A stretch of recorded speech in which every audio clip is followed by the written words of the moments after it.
కానీ మధ్యలో ఏమైందంటే ఇక్కడ కొంత డిస్టెన్స్ అనేది పెరుగుతుంది. సార్ వస్తాడు ఇక సార్ సార్ ఎంపీసీ ప్రెసిడెంట్ ఉండే ప్రెసిడెంట్ చేశారా?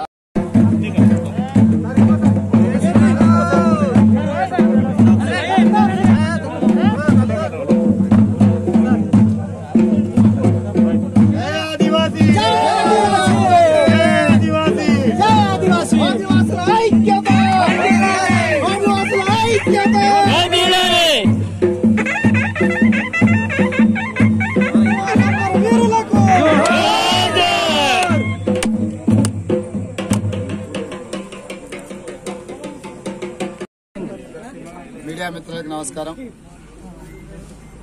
1981 ఏప్రిల్ 20 నాడు కొమరం భీం రామ్జీ గోండ్ స్ఫూర్తిగా జల్ జమీన్ జంగల్ ఆనాడు నిజాం నవాబుల మీద తెల్ల దొరల మీద పోరాటం చేసి ఈ ఆదివాసీలకు ఒక ఆదర్శాన్ని ఒక పోరాట స్ఫూర్తిని రామ్జీ గోండ్ కొమరం భీం గారు వీళ్ళకి వారసత్వాన్ని ఇచ్చిపోయింది. ఆ తర్వాత ఇక్కడ అటవీ భూములలో వ్యవసాయం చేసుకుంటున్న పోడు భూముల మీద అధికారం ఈ అటవీ ప్రాంతంలో ఆదివాసీలు పండించిన పంటకు సేకరించిన ఫలాలకు సరైన గిట్టుబాటు ధర కోసం ఆనాడు తుడుం దెబ్బ ఆధ్వర్యంలో రైతు కూలీ సంఘాల నాయకత్వంలో ఏ దోపిడీకి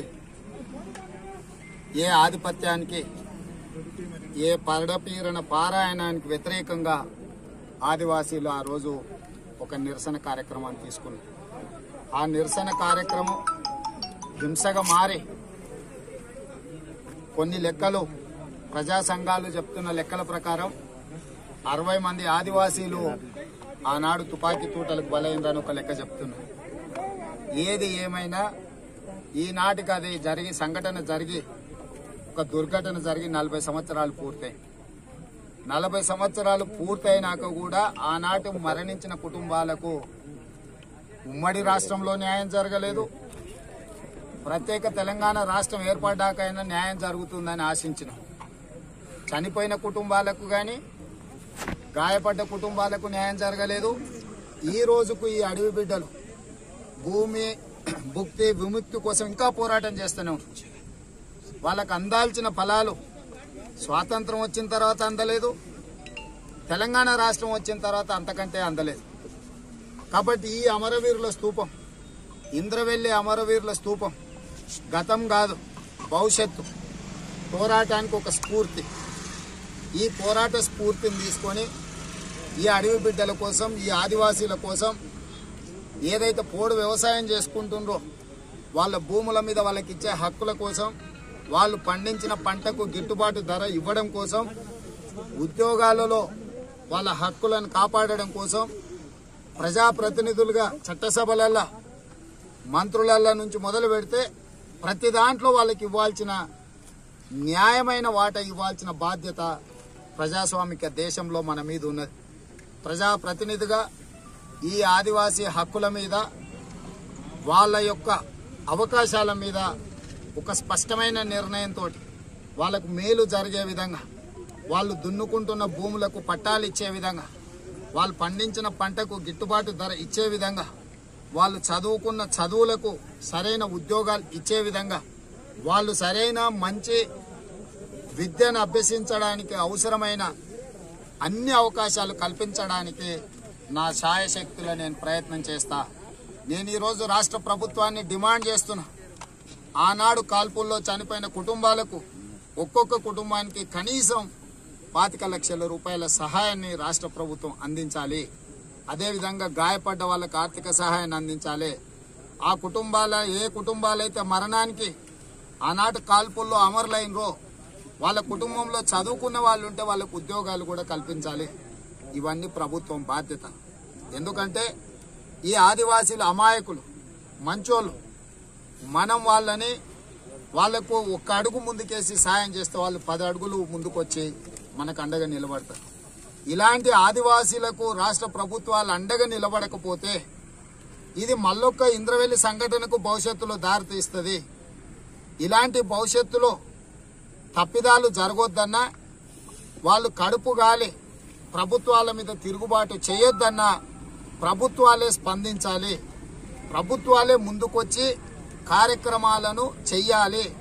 దీన్ని ఒక మంచి సందర్శన కేంద్రంగా అభివృద్ధి చేయాలి. ఇది ఒక స్ఫూర్తి. ఇదే ప్రభుత్వానికి వ్యతిరేకమో పోలీసులకు వ్యతిరేకమో అని చూడాల్సిన అవసరం లేదు. ఈ ఇంద్రవెల్లి అమరవీరుల స్తూపాన్ని దీన్ని ఒక పర్యాటక క్షేత్రంగా కూడా అభివృద్ధి చేయాల్సిన బాధ్యత రాష్ట్ర ప్రభుత్వం మీద ఉన్నది. ఈ ప్రాంతంలో ఉండే ఆదివాసీలు ఏమేం డిమాండ్లు చేస్తున్నారో వాటిని పరిగణలోకి తీసుకొని వాటిని పరిష్కరించాల్సిన బాధ్యత రాష్ట్ర కేంద్ర ప్రభుత్వాల మీద ఉన్నది. ఇక్కడున్న ఆదివాసీ బిడ్డలు, ఇక్కడున్న ఆదివాసీ నాయకులు చాలా మంది నాకు చాలా మంచి మిత్రులు ఉన్నారు, సహచరులు ఉన్నారు. తప్పకుండా ఈ సమస్యల పరిష్కారం కోసం ముందుకెళ్తాం. నేను సూటిగా కేసీఆర్ గారిని డిమాండ్ చేస్తున్నా. తెలంగాణ రాష్ట్రం రాకముందు మీరు కూడా మాట్లాడినరు, మీ పిల్లలు సందర్శించిన హరీష్ రావు గారు, కేటీఆర్ గారు కూడా ఇక్కడికి వచ్చిపోయినరు. కానీ అధికారం వచ్చిన తర్వాత ఇది మర్చిపోయినరు. ఈ చనిపోయిన కుటుంబాలకు 25 లక్షల రూపాయల ఆర్థిక సహాయాన్ని అందించడమే కాకుండా ఇక్కడ పోడు వ్యవసాయం చేసుకుంటున్న ఆదివాసీలకు తక్షణమే పట్టాలు ఇవ్వడానికి అవసరమైన కార్యాచరణ చేపట్టాలి. ఇక్కడ పండించిన పంటకు సరైన ధర చెల్లించే విధంగా ఇవాళ ఐటీడీఏలు కూడా నిర్వీర్యమైపోయినాయి. ఐటీడీఏ ఆధ్వర్యంలో ఇక్కడ ఉండే ఆదివాసీలకు జరగాల్సిన సంక్షేమ పథకాలు అమలు జరగడం లేదు.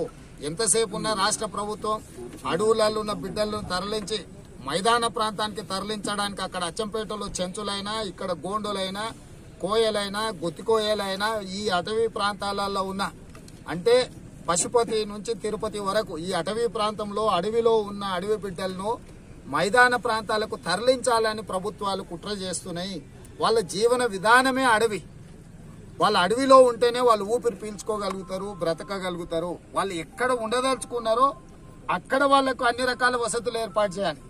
వాళ్ళని ఎక్కడికో తీసుకెళ్లి సముద్రంలో ఈదే చేపల్ని తీసుకెళ్లి ఒడ్డు మీద పడేస్తే ఏ రకమైన పరిస్థితి ఉంటుందో ఈ అడవిలో ఉండే ఆదివాసీలకు కూడా ఈ ప్రాంతంలో ఉండడం అనేది వాళ్ళకి ఇష్టం. ఇక్కడ వాళ్ళకి అన్ని వసతులు, వైద్య వసతులు, విద్యా అవకాశాలు, రవాణా సౌకర్యము, వాళ్ళకి వ్యాపారాలు చేసుకోవడానికి, చదువుకోవడానికి అన్ని రకాల వసతులు ఏర్పాటు చేయాల్సింది ప్రభుత్వాలు. ఈ ప్రభుత్వాల నిర్లక్ష్యం తగదు.